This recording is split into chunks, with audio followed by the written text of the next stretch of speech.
Welcome to the Dear Doc podcast, where we will discuss the business of running a dental practice with a panel of experts. Now, your host, Dr. Christopher Hoffpower.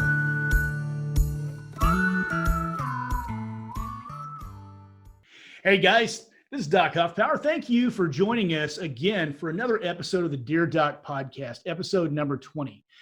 This morning, I am going to be interviewing somebody who I know pretty well, Eric Miller. He is actually my financial advisor, and he's put together a little bit of a presentation to help us to know what we can do in these kind of crazy times. He's also going to give his opinion on some of the stimulus packages or the portions of the stimulus packages that are out there for you guys. I hope that you come with some questions, because Eric is just excited to answer them. So Eric, without any further ado, would you mind doing me a favor? Tell everyone a little bit about yourself, and that way they can kind of know what it is you do. Yeah, no problem. So again, my name is Eric Miller. I am the Chief Advisor of Econologics Financial Advisors. We are what's considered a registered investment advisor. So we are financial planners, and we work specifically, though, with private practice owners, predominantly dentists, chiropractors, physical therapists in that healthcare space. And what we do is, I think, a little different, because we're trying to show practice owners how to run their household finances like a business. That's really what differentiates us from, I think, the average financial advisor. And so we teach them how to really be a good household chief financial officer for their household. And then we show them how to set up systems from their business so that money can flow to their household to help them, pay off their debt, invest money properly, protect their assets from any kind of loss, minimize their taxes. So we really show practice owners how to integrate the practice and have that benefit their household as opposed to the other way around. And Eric, I will go on record as saying you know my finances. You know exactly where we are, Amanda and I, and thank you. Yeah, because we are in such a good financial position during this time, and I owe much of that to you guys, and in your advice. And guys, full disclosure, there can only be one CFO. My wife is the boss. When it comes to our household, I bring in money. She brings in money. She takes all my money. Actually, I get a small allowance, Eric. Is that? Am I supposed to get a small allowance? Because I do. Hey, yeah, you should get something, man. Look at what you're doing right now. You're communicating to so many practice owners that need the help. But yeah, you guys have done a really wonderful job. And again, it's not necessarily, we show people the system. We teach people really, really good financial habits. We make sure that their attitude towards money is correct. We give them, what I think the silver bullet financial actions would be. But, at the end of the day, you have to implement them, and you guys have done that really, really well. Well, like I said, I owe it all to her. She is absolutely amazing. I can make as much money as I want, but my normal nature is to spend money, and hers is to hoard money, which is why she is our CFO. And that's a good balance right there. But anyway, all that aside, credit where credit is due. I understand you've got a presentation you'd like to show us today. Now, guys, this is not a sales pitch. In fact, I spoke to Eric, and it was a big ask, because I'll tell you that the correct philosophy toward money is that your time here on earth is being traded for something, and it should be something of value. And so if you're offering your knowledge and your expertise, you should get value from it. And I've had a big ask of Eric in that I asked him to please offer free consultations to anyone who's really having a hard time. And they've agreed to do that. And that's just something that Econologics doesn't do, because, like me, they like to get paid. Yeah, I think everybody Eric, does. The show is yours, my friend. Okay, let me see if I can get this to work. Okay, that shows up. Okay, great. So here we go. Okay. Well, we called this the wake-up call, because it really is a wake-up call. I think for the last 12 years, people have been, in a condition to think that everything's kind of normal and okay. And I'm going to get into that a little bit. But I think I gave my background enough. We specialize in working with practice owners. I've had over 10,000 conversations in working with business owners. And it seems like I've packaged almost all those 10,000 conversations in the last 3 days, man.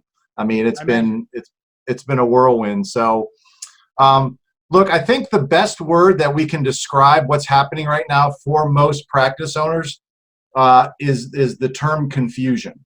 Right. And what I mean by that is that, the amount of uncertainty that you have right now, the amount of I don't knows. I don't know when my practice is going to be open. I don't know, if I'm going to have a full load of patients. I don't know what the environment's going to look like. I don't know what my employees are thinking. I don't know. And when you start mounting up all of these I don't knows, it really does create a scenario where, and you can see it, right, where you start feeling like anxious, worried, hysterical. I mean, in some cases. And that's the first thing that I try to coach people on, is that whatever you have to do, we have to get out of this confusion, this uncertainty, because right now your sanity is the most valuable asset that you have. And you have to make sure that you are certain. So, how do you apply that for a business owner? Well, you just have to make sure that you, from a financial perspective, okay, you have to know where all of your assets are, know what debts that you owe at this point in time, know your bills, know your expenses, know where your income's coming from, so that you can navigate this situation, know where your credit lines are. So you have to navigate this situation. But that's really the first thing that I coach people on, is just let's get out of this uncertainty and let's create some certainty. And once you do that, I think you can at least take the next step, which is confronting what you're going to have to do with your practice. Absolutely. So, yeah, again, so right now certainty is sanity. And when you start looking at it from that perspective, because I know a lot of dentists right now are pretty much shut down. I don't think that, they're open only for emergencies, and then some of the guidance there has been a bit confusing and conflicting on a state-by-state level too. So there's, again, like you said, a lot of uncertainty out there. Yeah, and there is that, and I think at the end of the day, if you're a doctor and you have to do the right thing, right? So if someone needs help, if someone needs treatment, you have to make sure that you do the right thing. But definitely know like what your payroll is right now every month. These are all things that you have to really confront. A lot of dentists are practitioners. They may not get on the business side. They may not get on the finance side. So, this is an area, unfortunately, you're going to have to confront right now. To me, and knowing this from how we train our clients, you have 3 roles in the business. You have your practitioner role, you have your executive role, and then you have your owner role. And right now, most people aren't practicing, but you are still an owner. And your job as an owner is to make sure that organization can stay there in any way, shape, or form. You have to make sure that you keep the form of the organization there. And that really has made a lot of people have to confront, doing things that they haven't had to do for the last 12 years or 15 years because of that. But that really is the first responsibility that an owner has. And you really have to make sure you keep your wits around you and get rid of any uncertainties that you have. The other thing that, where should your attention be focused on right now? I know a lot of people have said don't panic, but I think a really key to this too is because so much information is coming so fast and is changing from week to week. I wouldn't start looking like 6 weeks, 8 weeks, 10 weeks in the future. I think that's too far just because there's not enough data to like make decisions on. I would be looking at just the next week or two and planning, your activities towards that. Right. And, if you do that, I think it's number one, you'll have a battle plan in front of you of like, these are the things I need to do for this week. Okay. I'm not thinking about next week. I'm not thinking about, what would happen if this is extended to another month or two. I'm not thinking about that. I'm just thinking about what happens over the course of the next 1 to 2 weeks. I think that's kind of a critical thing. That's a very counterintuitive thing for dentists, because we are long-term strategic planners. And so your advice is to kind of take a step back from our own nature and to look at the here and now, deal with it so we don't get interpolated and overwhelmed. I think that's a good word right there. Yeah, because this is what happens when people get confused. Uncertainty breeds bad decision making. And when you are confused, typically what happens, I mean, think about all the times in your life where you've had some confusions or you've had some uncertainties. I mean, 9 times out of 10, the next action that you did wasn't the smart one. And so when it comes to your finances, this is an area that's way too important for you to be confused about, or to start feeling like, you know, grief or anxiety or fear or any of these things. You really have to, this is an exercise in just how good of a leader you're going to be. How well can you got to give yourself a checkup from the neck up on this one, and just make sure that your headspace is in a good place to lead the organization from there. Well, that makes sense. I think, again, making sure that you're making decisions on actual verified data and validity. And this is key because, where do most people get their information from? They're going to get it from the news media. And I'm not necessarily thinking that's the best place to get it. So I would stay in communication with your colleagues and your associations as far as getting really, really good data. Absolutely. You know what I mean? Absolutely. And I think You mean Facebook that's is not necessarily or Twitter? They're not actually good sources of information. Except this podcast, my man. All right. Well, we're pretty stringent on vetting our information that comes into the group. We're cognizant of the fact that there's so much stuff out there that gets out unvetted. But well, I'm sure we'll talk about that new stimulus bill that just came out, and absolutely. It's 1,400 pages. It just came out the other day, and that'll be something that we'll definitely address. Should you or shouldn't you, in terms of like what you can access and what you should access, and I'll have my viewpoint on that. But I guess we can continue on at this point. And then another thing too, as far as like when it comes to the business. Now, I'm going to go down maybe a little bit of a rabbit hole on this one right now, because I know a lot of practice owners are shut down. So, you've had to likely furlough a lot of the employees. Right.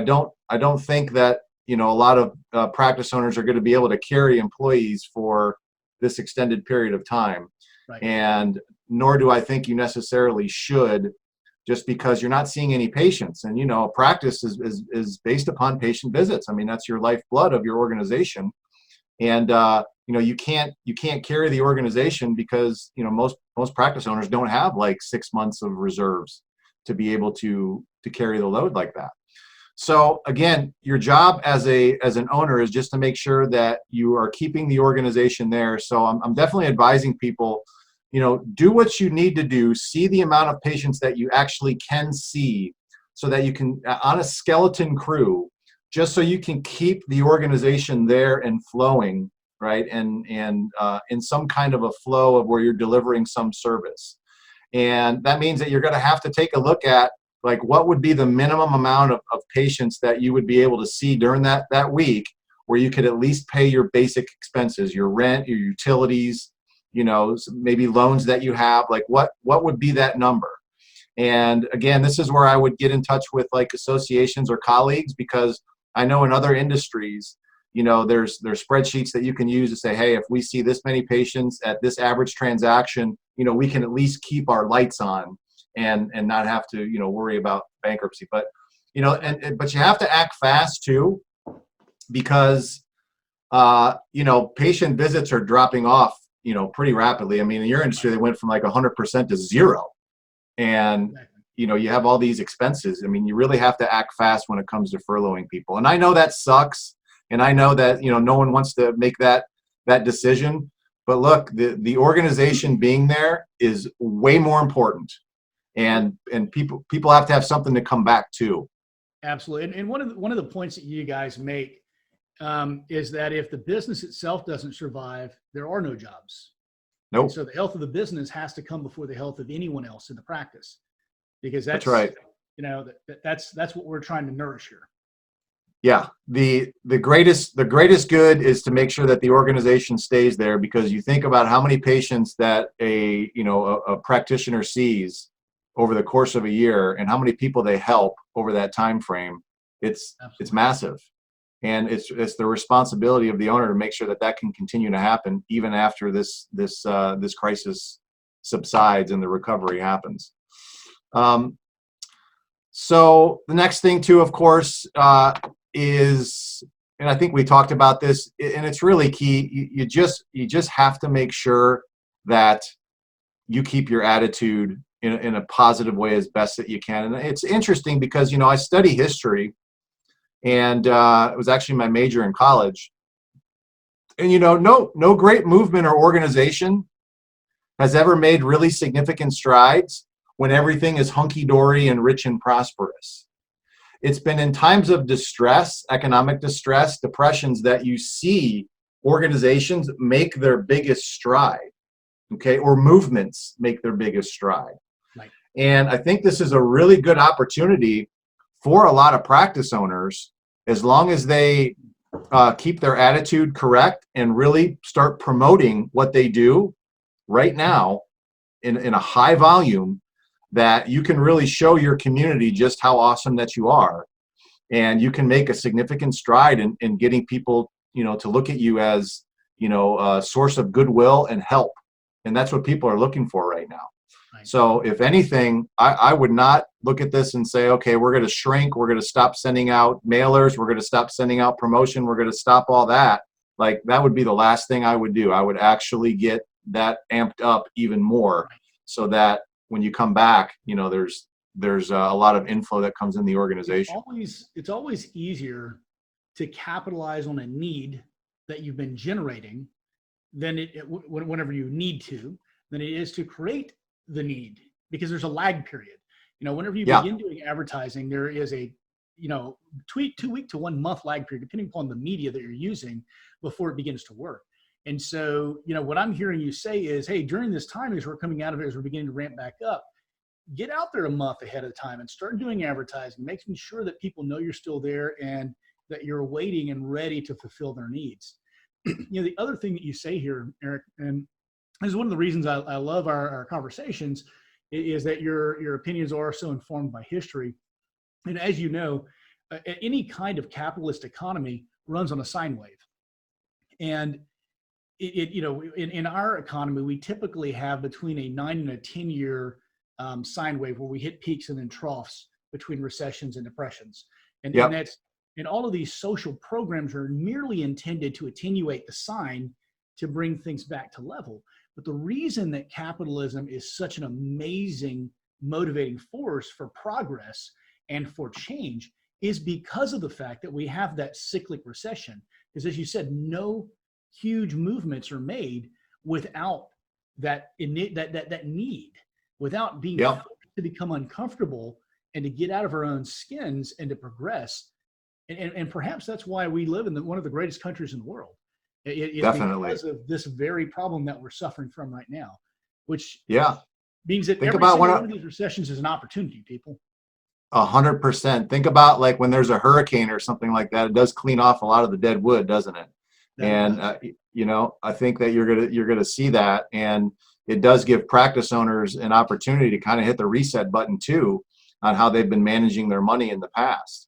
And that I think would be, and that's going to lead to another. I do want to mention one thing too, because as this does recover, you are going to then start seeing patients again. But when you're trying to turn a big ship that got stopped, and my God, we have a $1 trillion economy, or however big it is, and it's just stopped. And this is to your point in history, and we're kind of the same age. So I mean, you remember 2000, which was the tech bubble, right? Exactly. You remember 2008, which was the breakdown of the financial institutions, or some of them. Right. Okay, great. That certainly had an effect on the economy, but we've never experienced anything where everything has just shut down. I actually made a joke about this yesterday. It's like all the plagues from the Bible coming true at once. Yeah. Look at it, and we have an economic crisis, right? Because we were already poised on a student loan bubble. And I don't know if a lot of people realize that, but if you follow unemployment, when unemployment is at its lowest, you're almost always in a bubble. Something's about to happen, and it's not going to be good. So if you look back at that, the last time we had this exact economic trend was in 1969. 1970, we had a recession, but we had really high interest rates at that point. So we dropped the interest rates. That stimulated economic growth because it caused people to borrow money and to refinance things, and it caused movement in the economy. So right now, though, we had high employment, low interest rates. The only thing they could do is go negative. And they began researching that in September of 2019. Japan's already tried it. Sweden's already tried it. And the Fed thinks that maybe we can figure it out and make it work. But the problem there is they're not looking back into the 1930s when we had runs on the bank because the cash reserves were not there. They tried pushing $2 trillion into the economy simply to bolster the banks. Yep. But then they back that up with negative interest rates. It's going to attenuate borrowing. It's going to cause a dead cat bounce, I think. I think people are going to pull money out of the banks. They're going to have this money in their hands. And we know people who have money in their hands don't save things. They spend it. No. And so we're going to get a small bump in GDP, which is going to be followed by a huge crash. But that's my opinion. I'm not the economist. I'm in agreement with you. I think that the reactions that occur right now are always like, we have to save the economy, right? There are just some, look, it's survival of the fittest, man. If you know how to run a business, if you're smart with money management, you get penalized, right? But if you lend to people like banks did for so long, and there's no moral hazard there. Like you can do whatever you want to and just get bailed out. And that's the part of our economy that, unfortunately is not capitalistic. I love that you label capitalistic tendencies whenever they're being bailed out by socialism as moral hazards. That's right. I heart you, bro. Anyway, so I'm sorry to derail you there, Eric, but I think that's an important point, is that people don't see the big picture of where all of this fits in. And there's more at play here than just one thing. We've never had a health crisis on top of an economic crisis, on top of physical crisis in the environment with the earthquakes and everything else that's happening right now too. Those barely even hit the news because of COVID. Nope.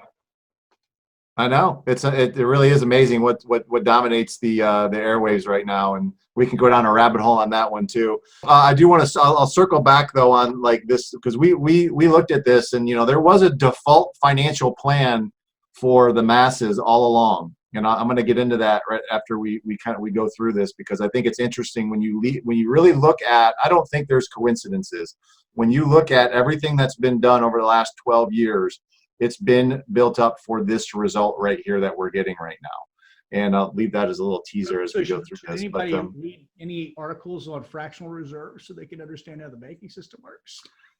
Yeah, they absolutely. If you don't understand the banking system, if you don't understand, central banks and how they operate, you really need to. You really need to start educating yourself, because that is that is your enemy.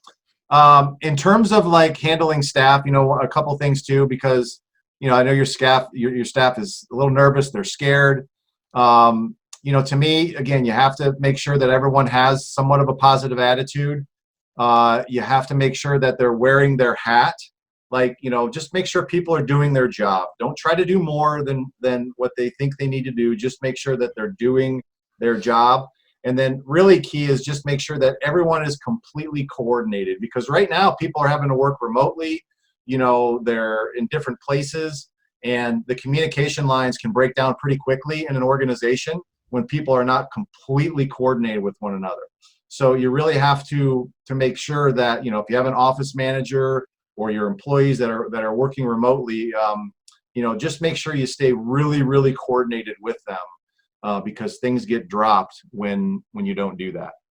And I think that's, when's the last thing I want to go through? Oh, who you should stay connected to right now.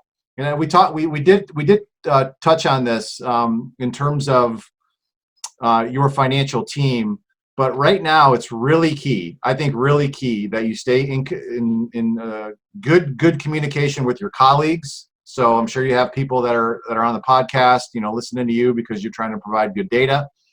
Definitely like your accountants and bookkeepers, because these are the people that are going to understand your income and your expenses. From an HR perspective, definitely understand like, okay, what are my options here? And what are the do's and don'ts? Of course, your bankers, your credit lines, and then if you have a financial advisor, now's not the time to like run and hide from them. Let's confront your area. You may have investments or money that you have liquidity to that you don't even necessarily know that you have. So you want to make sure that you really look at and find out, like, where are all my available lines of credit that I have right now? Because to me, the operative word is not having to go into more debt to solve this problem. I think that's a mistake. And that, that would kind of lead into, talking about that bill, because I'll have my viewpoint on that if you want me to share it. Absolutely. And I'm going to ask you I'm going to start you off with a very pointed question. It's something I keep seeing people say, and my head's about to explode, because they keep talking about, oh, I'm late on my payments for my loan for my practice. Taking out this new loan is going to be so great. And I'm like, you're going to be paying interest on top of interest. Just reach out to your bank and say, hey, I can't pay you. No one can pay you right now. You need to do something to help me to help you. Have those hard conversations. If you borrow money on top of money, I mean, what are your thoughts as a financial advisor? Borrowing money, and if I'm wrong, Eric, as always, just tell me I'm an idiot. But you've been right so far. It seems so stupid to me. Yeah, look. So let's talk about that. The grants, or whatever they're considered, loans, temporary loans, SBA loans, and such. Look, to me right now, and like I said before, and I'm not telling people to not do it. All I'm saying is this: your responsibility is to keep the organization there. You're going to have to do whatever you have to do to be able to do that. But that being said, whenever I've seen like this easy access to money or making money and loans really accessible, it usually comes with titanium strings. And when you start looking at the details, the devil is in the details of these things, because you don't know. Okay, so they say that as long as you keep your employees, we'll give you this loan, and if you keep them for a certain period of time, then that could potentially be forgiven. Well, that's a long time from now, man. And we have no idea what the economic environment's going to be like. We don't know if it's going to get worse. We don't know if patient visits are going to dry up. We don't know. If people aren't going to spend money because they can't, and that you may not be able to hire all your people back. Right. And so, when you start looking at this, and this is another piece of advice that I would give practice owners, look, I would not bring all of my employees back at one time. I would not do that. I would gradiently start bringing people back as the patient load warrants. Right. Because you don't want to overwhelm the organization with expenses again. And you really need to make sure that you navigate that point so that, okay, if we're gonna see this many patients, this is how much staff that we need, and I can start gradiently bringing people back that way, not all at once, because it doesn't turn around all at once. Absolutely. And I can see from your next slide, you're going to talk about the small plate diet. The small plate diet. Profit first. Pay yourself first. Yeah, I'm definitely going to do that. That and to your point on the loans too. Here's what I would try to do. At all costs, I would try not to get a loan or a grant from this bill. I would really try to simply outproduce the problem. Try to outcreate the problem. Get creative in your marketing, your services that you can deliver. Push on those high profit margin services that you can deliver right away. Really push on that so that you don't have to take a loan. And I promise you, because look, I mean, coming out of school, dentists have huge student loans. To equipment's not cheap. If you want to acquire a practice, you're going to have to get a loan on that. If you buy the real estate, you're going to have a loan on that. I mean, the amount of debt that practice owners are already carrying is massive. Absolutely. And that's great in a good economy when you can afford the payments. But if there's just one little hiccup, right, and you have to service all that debt, it's a massive obligation. So why put another obligation on the organization? To your point, I don't think it makes any sense. So because our live feed broke, because Facebook sucks today, I'm gonna play devil's advocate here. So Eric, look, I'm shut down. The government has told me I can't work. and I can't do anything that's non-essential. I can't do anything that's not an emergency. How can you sit there and tell me to outproduce the problem when I can't produce? Why in God's green earth would I not take $10,000 free from the government? All right, go. Okay. Well, you assuming that it's free, right? Yeah. Money is a representation of delivered value, right? So when someone gives you quote unquote money for free, that was simply created, right? And so you get this money. What happens if you don't pay it back? Well, I mean, where did the money come from? It was created out of thin air. Okay, it's based upon the ability of the taxpayers to pay, the continued interest on money that is created. We operate in a debt-based society, and that's why this is so dangerous to shut down production, because look at most people operate on loads of debt. And there's to add more of that, I don't think is going to be the solution. But to your point, you got to do what you got to do, right? You have to do what you have to do. I wouldn't have the mindset that this is quote unquote free money, because in my experience, there's really no such thing. No, honestly, what they've done right now by printing $2 trillion is they've actually created a deflationary event. The value of the dollar is going to deflate, I should say. So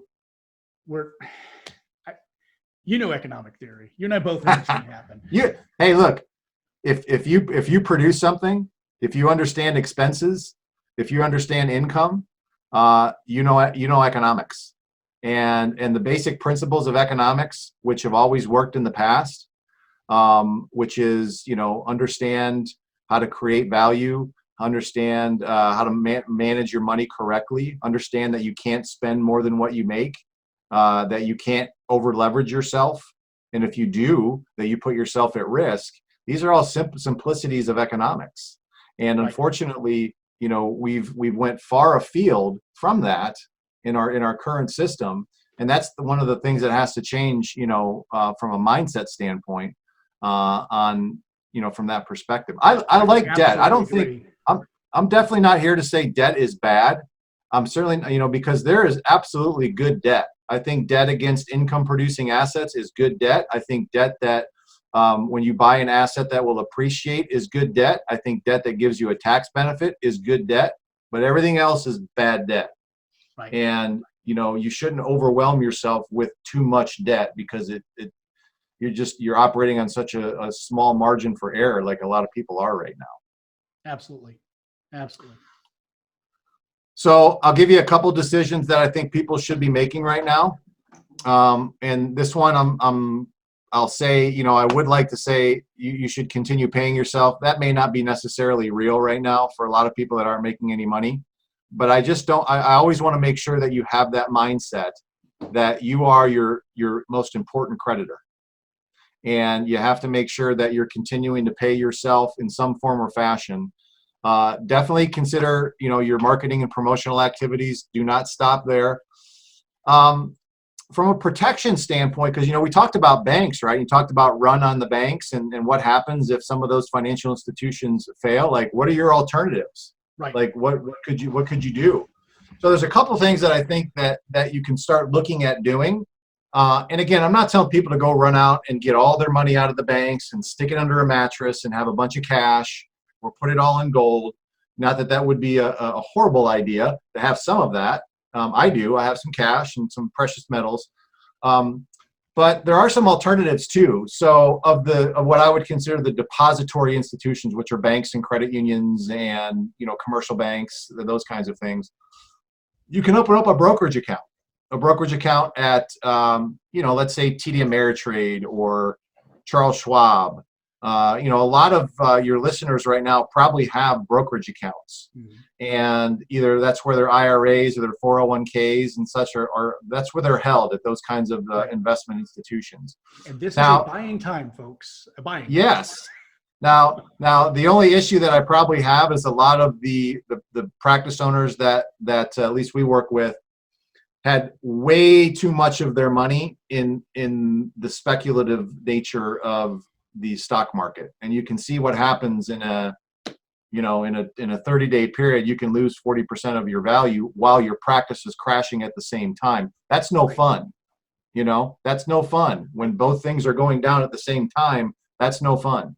I think the problem is a lot of people don't do the math on, they see the steady, fast rise, but they don't understand how long it takes to replace that once it's been wiped out, whenever your value has been decreased by a drop in the market.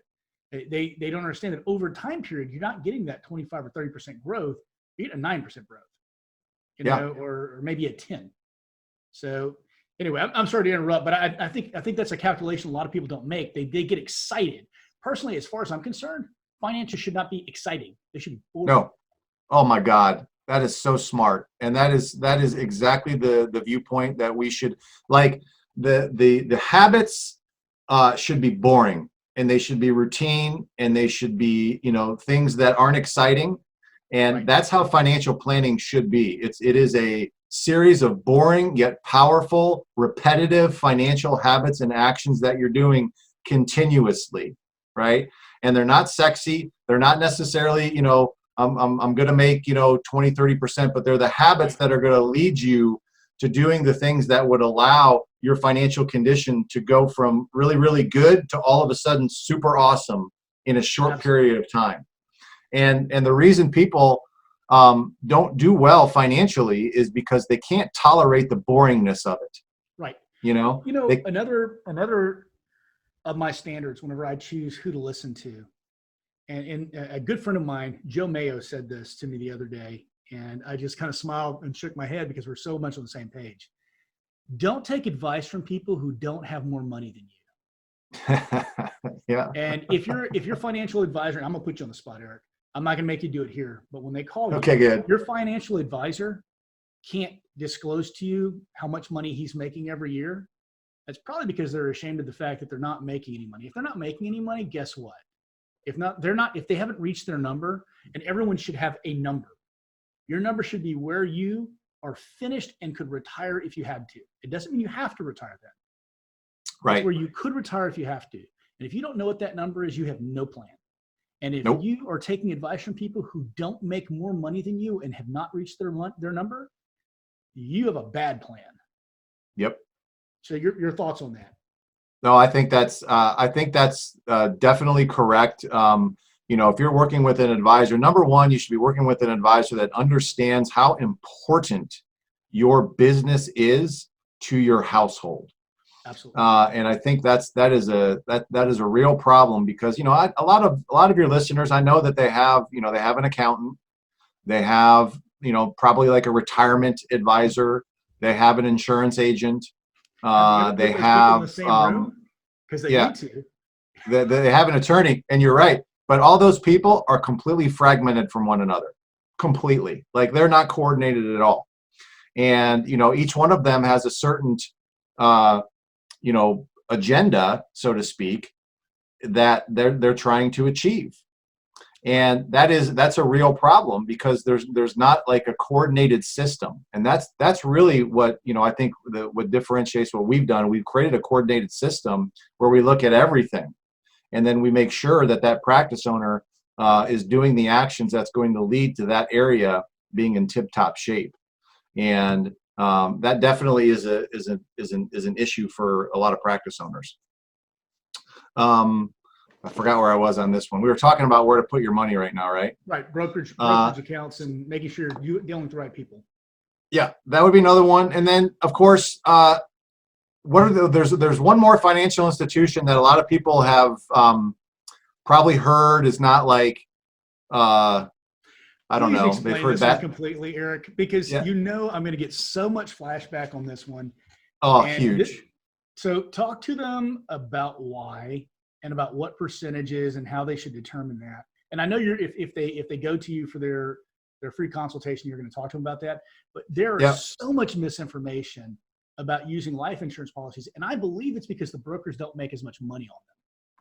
Oh, they don't. Like when this is the thing that a lot of people think that they're told by the other financial advisors that insurance agents, and I'm both, right? So I don't care. I'm a fiduciary. So I use whatever tool I have in my toolbox. I use insurance products, I use wealth management strategies, and I use real estate.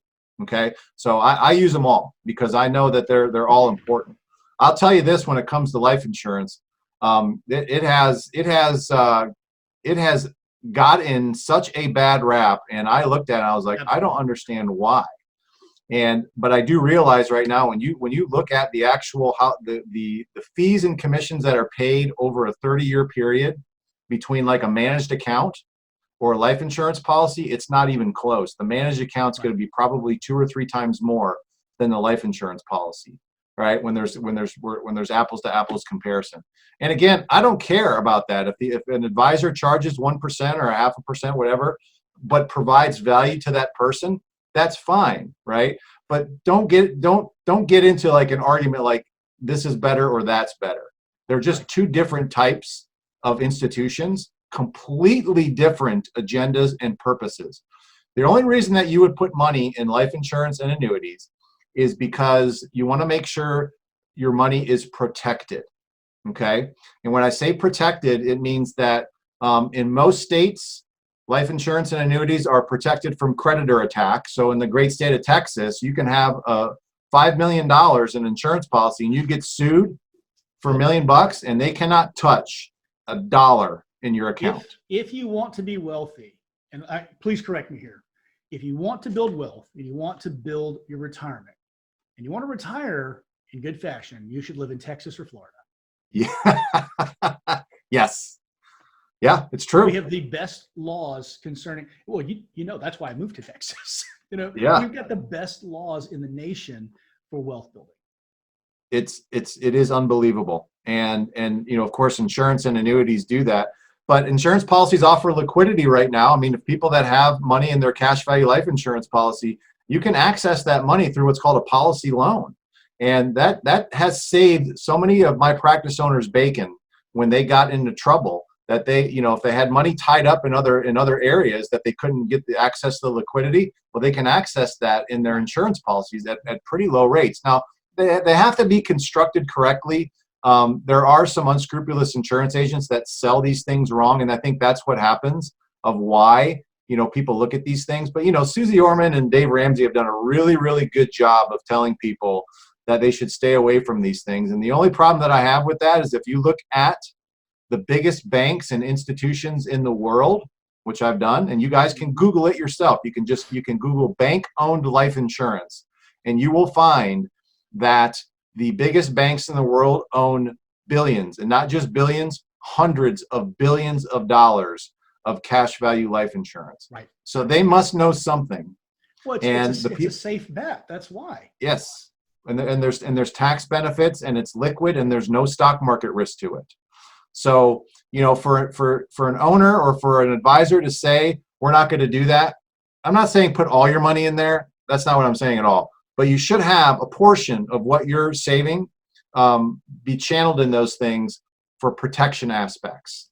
Absolutely. And that, I think, and when you look at from a safety factor, like let's look at the number of banks that fail during times of depression or recession. It is a far greater number than the amount of insurance companies that do. Why? Because insurance companies don't operate on leverage. They cannot borrow out more money than what they have in reserves like banks do, right? So that's why fractional reserve. Then you'll yes, again, look up fractional reserve. So I think that definitely would. I meant to bring something in here, and I didn't have enough time because of the issues with Facebook's live. They just changed their live studio, and we had some issues with it early this morning, guys. But I have personally a 4-inch thick binder. That is my financial plan. Yeah. That my wife sit down with Eric once a year, with Eric actually, because there's another Eric that works at Econologics.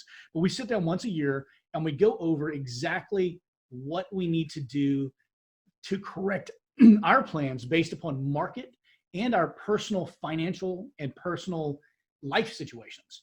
It's a very comprehensive process and should be, because you're planning for that last 20% of your life. It's kind of like that 80-20 rule, isn't it? Yep. You got to put 80% of your effort into that last 20% of your life. And that starts now. If you don't have a financial plan that's written out, you don't have a plan. Yeah. Let's talk about that too, if you're okay with that. Please. There was a plan for. Eric, you can talk about mine if you want. Full disclosure. Okay. No, I'm gonna, right now, if you really look at what's happening right now there, and, of course we've studied history and we've looked at, financial institutions and conspiracy theories aside, you can see some of the things that have occurred over the last, 20 years and specifically 12. There was a plan all along. We call it the default plan. And this is the plan that you've been following if you don't have your own plan, right? Right. And the plan was pretty simple. It was to make interest rates so low, right? Because how much do you earn in a bank account right now? 0 to 1%? If that? It's going to be negative. Soon. Yeah, it's going to be negative. So what did that do? Well, it really forced people to say, I don't want to have my money just sitting around doing nothing. Okay. So, and people can't tolerate that. They can't stand having 100,000 sitting in account, quote unquote, earning nothing. Right. But how much would you like to have 100 grand sitting around your account right now when there's a liquidity issue? Right. And but they forced that by making punishing savers by giving them low interest rates. The other thing that they did was they made borrowing extremely easy, and they made it enticing. And they said, look, for this small payment with this small interest rate, you can have this ginormous home.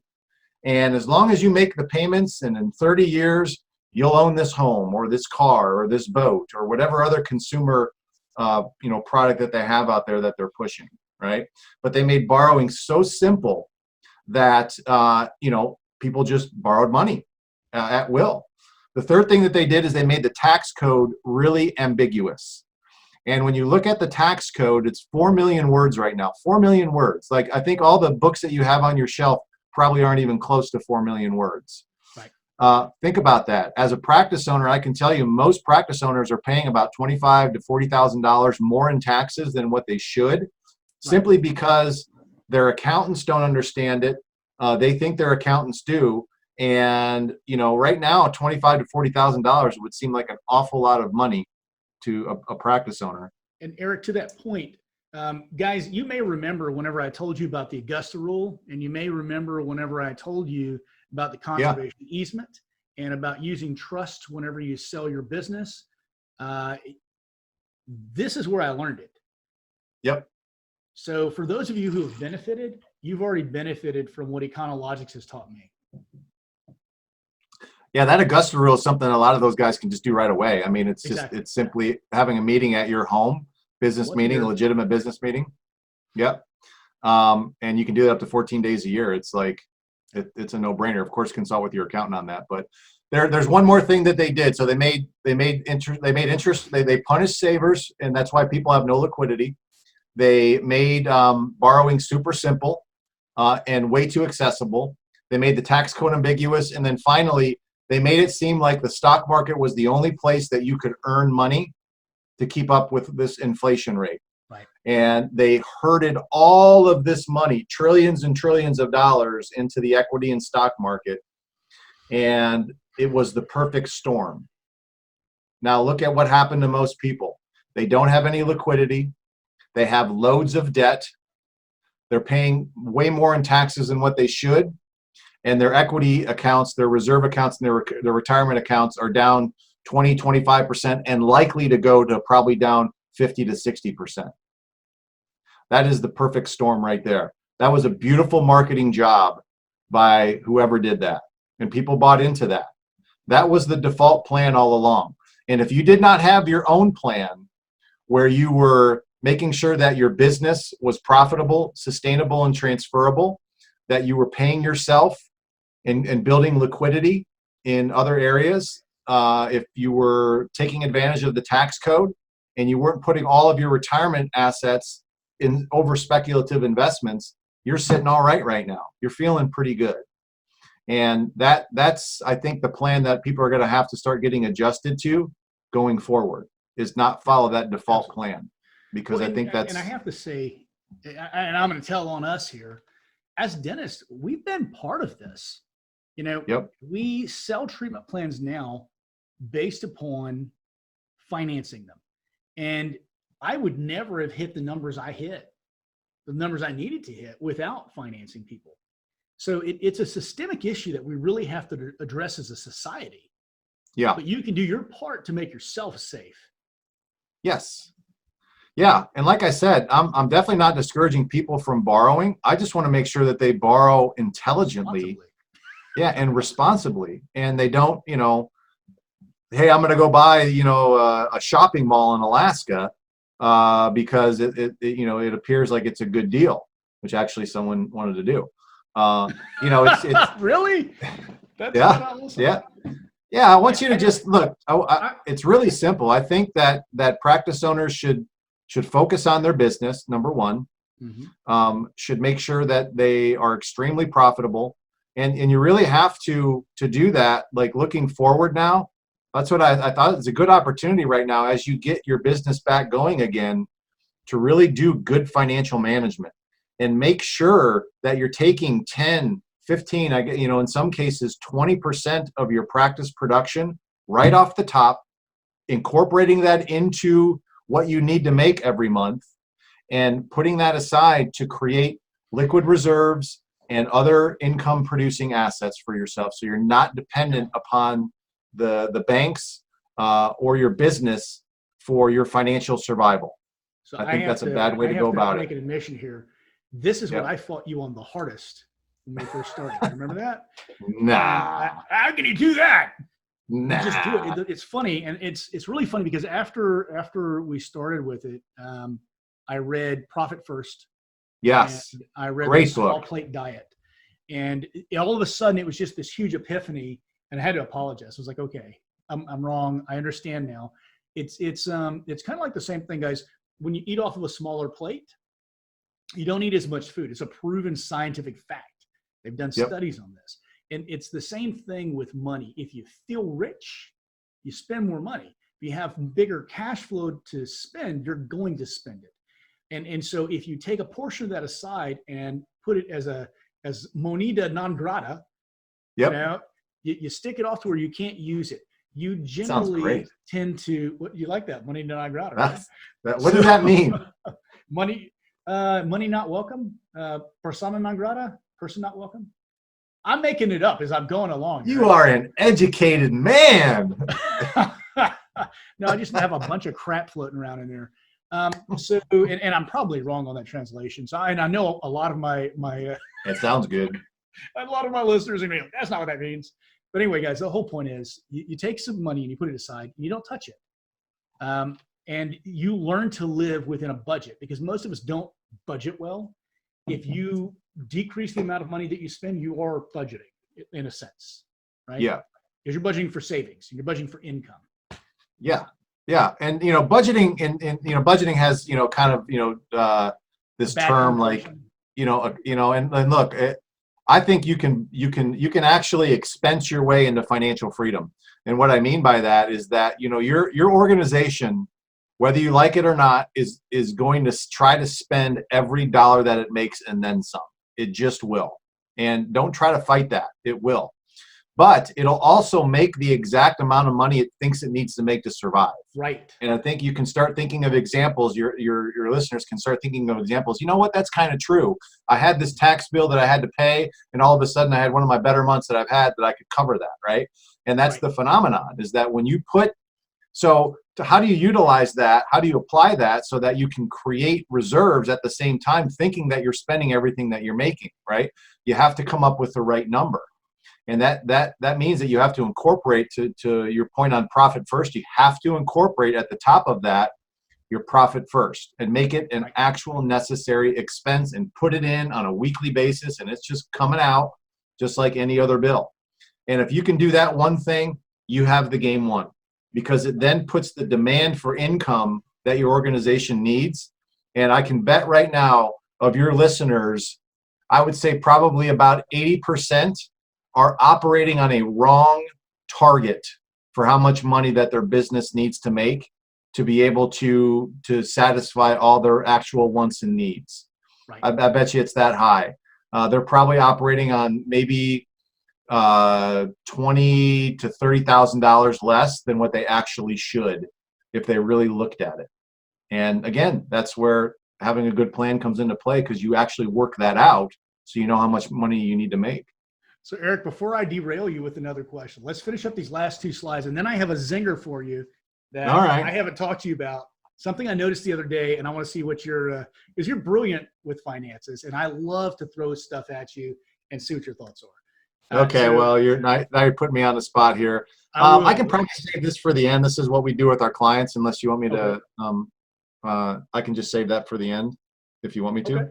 No, go ahead. Go ahead. Talk to them about the customer. Okay, I'll do that. Yeah. So to your point, like what do we do differently with our clients? Because a lot of the things that we were talking about. So the first thing that we have to do is we have to make sure that there is an actual plan. Like what is an ideal financial condition for a practice owner? That's really never been defined.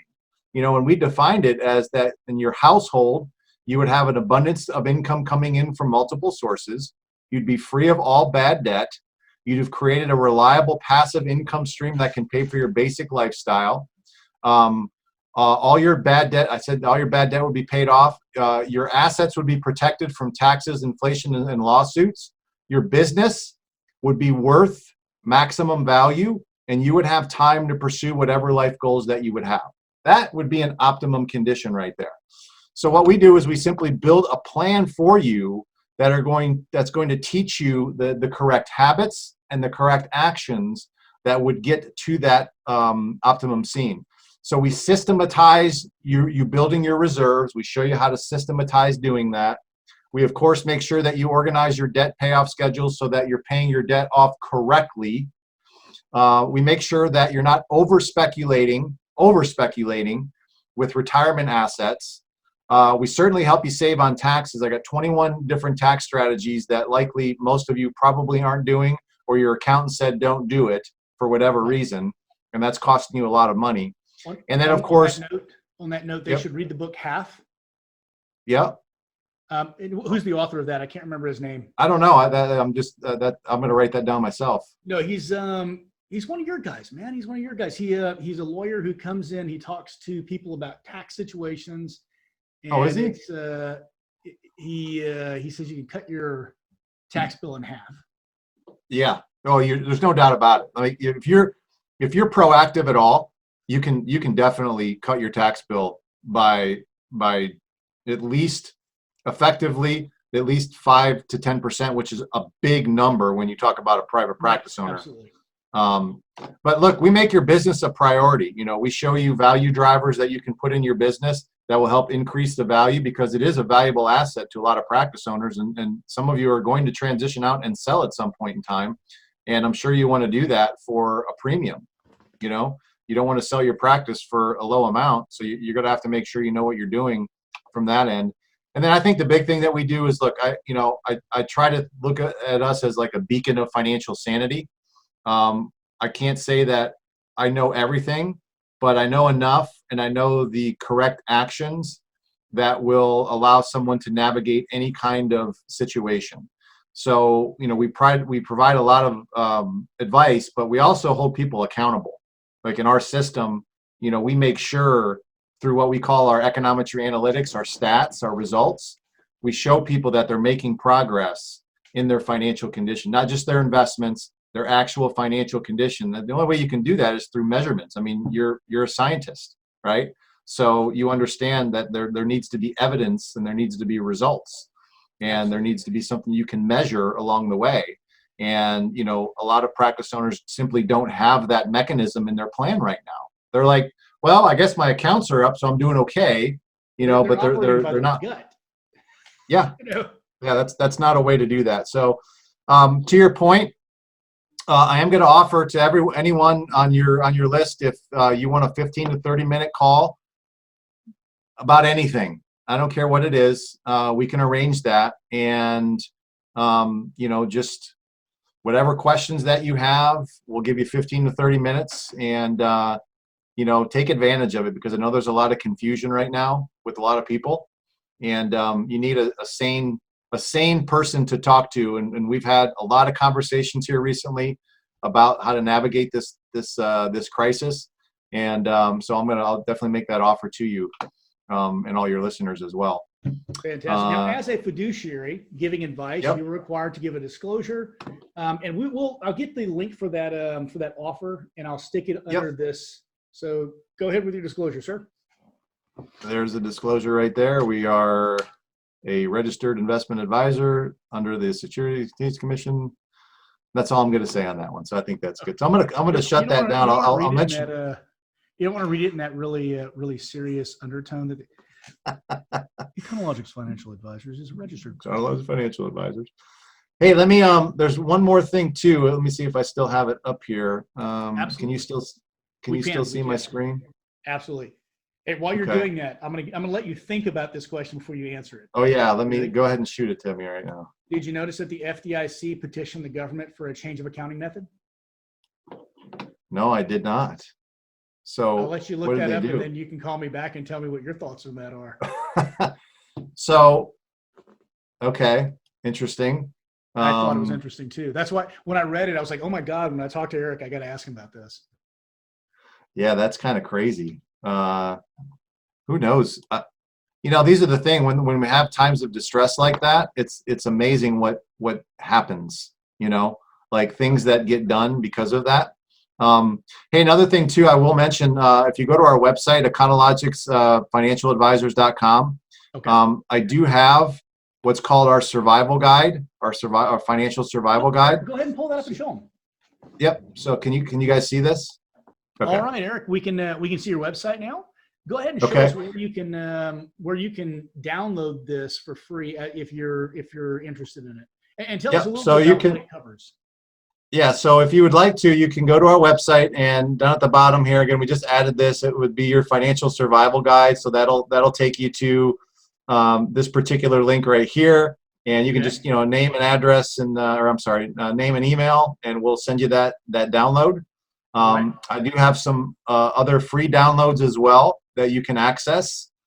We have a practice expansion checklist. If a lot of you are in a cash flow crunch or ever get into a cash flow crunch, we'll have a checklist for that. So these are great resources. You certainly go to our website and take advantage of what we have. We got a video library as well. We have some webinars. So we have a lot of material that we want to make sure that is accessible to your audience, so that they can, they just have some help, because I know right now people are just looking for anything that's going to give them some certainty. And guys, obviously the ultimate goal of all of this is that you're so impressed that you decide to use EconoLogics and become a client. And, hopefully you do. I'm down with that. I'm down with that. Yeah. And like I said, it would start with just a phone call, and we'll offer that consultation to everybody. So again, if you want to get in touch with us, let me see if I had that. But definitely, and maybe I can share a link or. Absolutely. We'll get a link put up. And so real quick before we end, a quick disclosure. I'm required by the FTC to make a disclosure anytime I make an affiliate commission.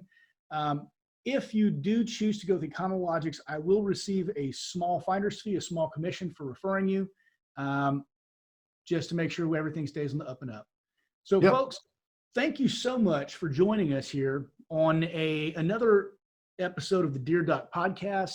Hopefully you have found some value in this, and you find some really great resources here on the EconoLogics website, so that you can make sure that you end up this financial crisis in a better position than you started in. Yes. Eric, and I'll say your time, man. Yeah. Can I say one more thing before we go? Please. Absolutely. Yeah.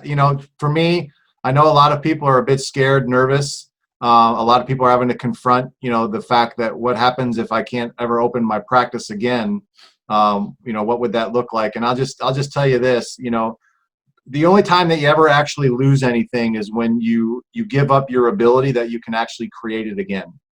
So even if the worst case scenario happened, never doubt that you can simply create it again if you have to.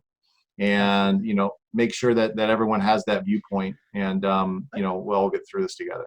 I read somewhere, and I could be completely smoking crack here, but I swear I read that the single common trait that most millionaires in this world share is that they've gone bankrupt once or something to that effect. You know what I'm Well, talking about? I can't even oh remember. yeah. Well, I think here's the phenomenon that occurs as you're going through like the financial conditions, and as you're going up through different financial conditions, you're going to experience what's called a resistance wave.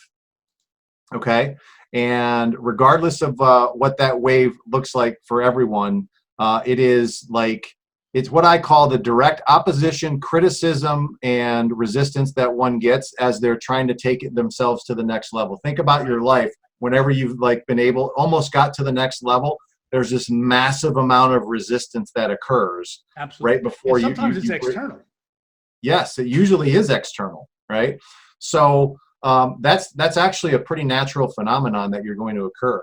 So a lot of what you'll hear, the success stories are going to be a lot of people that are driven to the brink, right? And they're almost like they're just at that corner right there. They're at the brink, and then they give up.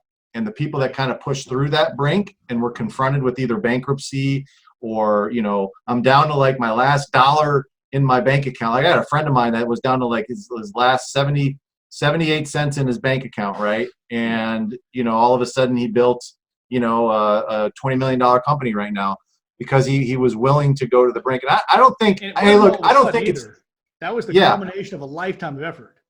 Yeah, really. I don't think that you have to necessarily get to that point. I think you just have to be willing to experience that, whatever that feels like as a business owner. Like I think that you just have to be willing to say to yourself, I am willing to go all in on this. And whether or not this puts me in bankruptcy, I don't care. I believe in it so much. It's my purpose. And you're willing to go to the brink, then I think you'll be okay. So Eric, whenever I talk in the book I'm writing right now, there's a chapter that talks about this. And I'm so glad you brought this up because it's so true. The chapter is entitled A Healthy Desperation. Yes. Ooh, that's good. A healthy desperation. Yeah. Hey, yeah, there is. What's that? I'll get you a copy. Yeah, I'll take it. Yeah. It's really incredible, and I think that, because you definitely go through different levels as as in your financial condition goes. I actually have a pretty good resource on that called the 7 Zones of Financial Freedom. And that's that one right there. That actually takes you through all the different financial zones that you will go through in your lifetime. And it will, it'll the exact amount of money that you're making, your assets, your net worth, your tax, and all that. But anytime that you take it to the next level, there's going to be that resistance wave. And for those practice owners that can confront it, that can say, hey, whatever it is, and it's been so many different things for so many people. It's either, hey, I lost a key staff member, or, we got audited by the IRS, or, I had $30,000 worth of termite damage to my home, or whatever it would be. I mean, it's just been like a laundry list of things, but it always happens to individuals. So when I say that, I just want people to realize, look, if you start feeling like you're getting this resistance, don't look at it as a bad sign. If you start getting attacked, like I imagine, like with the number of people that you've talked to, like you've probably gotten some resistance, some attacks, haven't you? You would have no idea. There's actually an entire group of people who have organized to create a website mocking me. Really? Yeah. That's my point, right? People can't stand other people doing something beautiful. Well, and the great thing is you can measure your success by the quality of enemies that you create. Yes. And because if you're not really communicating and reaching, then you're not really impacting anybody. So I don't know how many people that you have on your list, but the significant amount of people that you have on your list, you're going to get some people that, that just don't want anything good to happen to anybody. And if you can root those people out of your life, but if you can tolerate that, which you do, right? You can tolerate that kind of like negativity, no problem. I'll be honest with you, Eric. And initially, whenever I got that kind of hatred, it really devastated me. And then I realized it wasn't me. These people hate themselves. Oh yeah. They have to be just filled with self-loathing to be attacking other people. I mean, they're doing it now in this crisis. they're attacking me and other people who are bringing financial information and good information out to our groups. They're attacking us and making fun of us. And I can only think that these people just, they must hate themselves. They do. It's insane. I feel bad for them. I really do. Yeah, they absolutely hate themselves, and the ugliness that they spread is just a representation of how they feel about themselves. There's an element of empathy I may have for some of those people if they weren't so damn destructive to other people, and because of just how bad that they think of themselves. I call them financial destroyers. You know, from a financial point of view, those are the people that are saying, hey, don't get rich. You're just doing it for the money. You know, you don't really care about people. All you want to do is make money. You know, you should just enjoy yourself. You know, all those kinds of little jabs that you'll get from those kinds of people. And you really just have to recognize what it is and be like, that's not my game, that's your game, and I don't want to play your game. So I have a theory about that. And we're just getting a little philosophical, and we're getting way off base. Are you okay with that? Dude, let's keep going on this. This is actually way more fun right now. Yeah, I think so too. Yeah. So my theory is that those are the people who have been confronted with that wave of disapproval, that wave of resistance. Yep. And they have caved into it, and they've been, and I hate to use this word to describe someone because I don't want to be unkind, but they've been too cowardly to face it again. They're afraid. Yep. And they hate themselves for it. And so they're afraid they're always going to be a failure.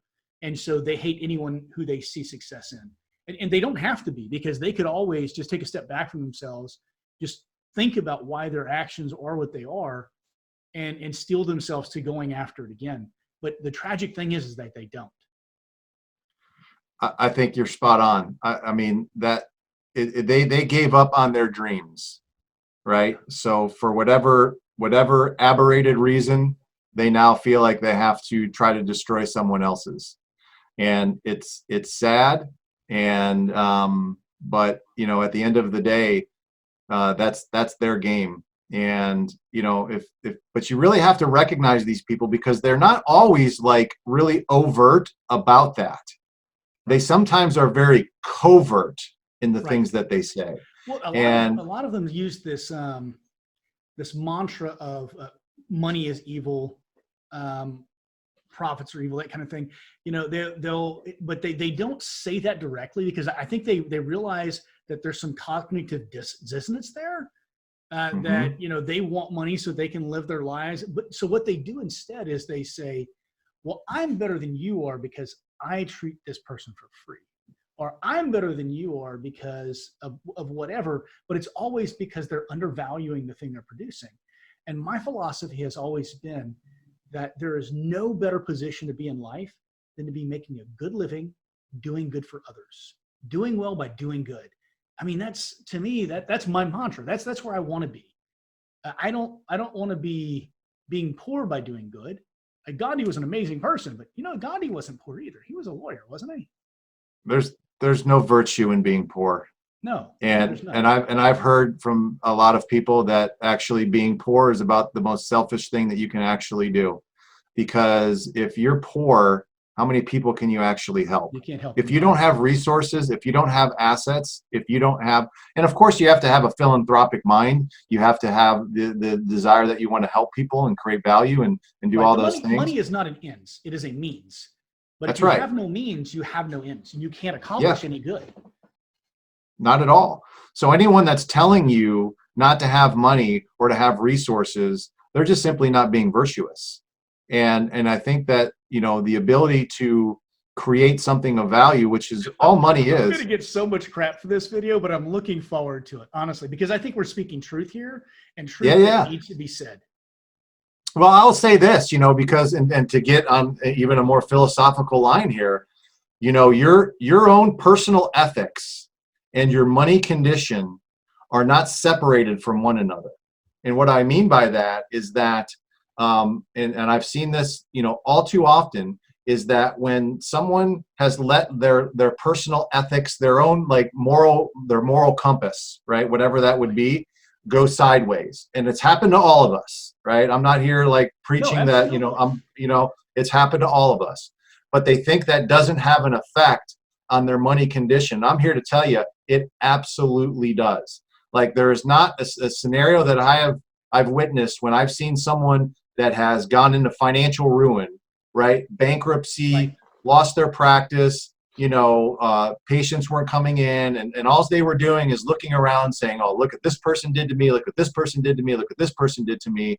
And every time I found out later that person was either using drugs, was cheating on their spouses, was cheating on the IRS, was billing, incorrectly. They were doing something where they let their own personal ethics Yes. lapse. And they rationalize.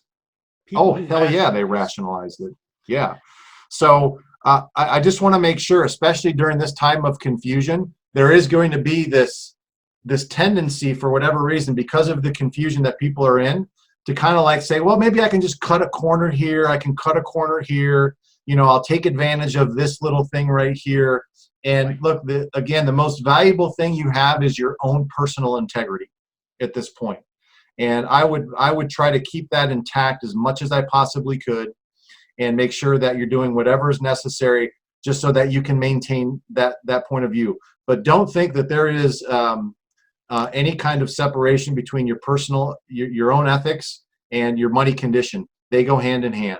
And I've never seen anyone, look, you've seen people, sorry, I'm going on a rant here. No, that's okay. I love it. This is good. You've seen people that have made money that were bad people. Right? I've seen that all too often. There's been really, really crappy people that have made a lot of money, right? But they've never really been able to sustain their wealth because of that. They've eventually lost it because they couldn't keep their own personal ethics in place.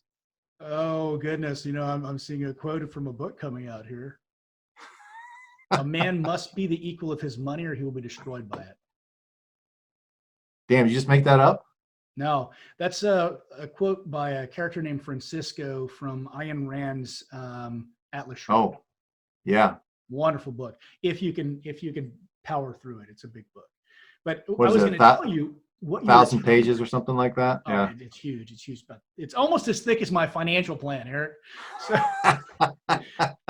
so I read something once when I was a kid. And guys, if you tune out here, that's cool. But how often do you get to hear philosophy from a financial planner? Yep. It's kind of cool. So I read something once, and I want you to speak to it because I think it's gonna resonate with you. When I was a kid, I can't remember the book, and I really wish I did because I could attribute it. But the quote was something to the effect of, "There is no heroism in facing something of which you are not afraid." There is no heroism in facing something. Oh yeah. Oh, 100%. Isn't Right. that beautiful? Yeah. It takes right now. It is. It takes vigilance. Like, you have to stay vigilant, stay aware.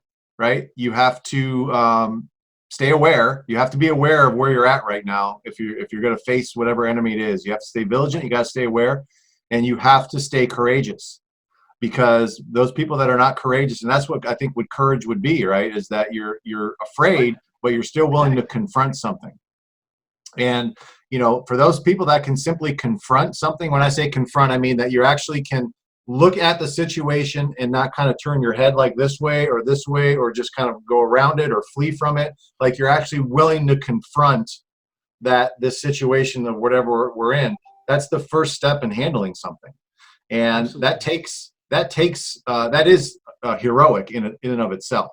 Absolutely. Because it's likely something that's going to look pretty bad, and you may be fearful of the consequence. But Eric, if you can leave people with only one thought, and I'm going to ask you to think about this one.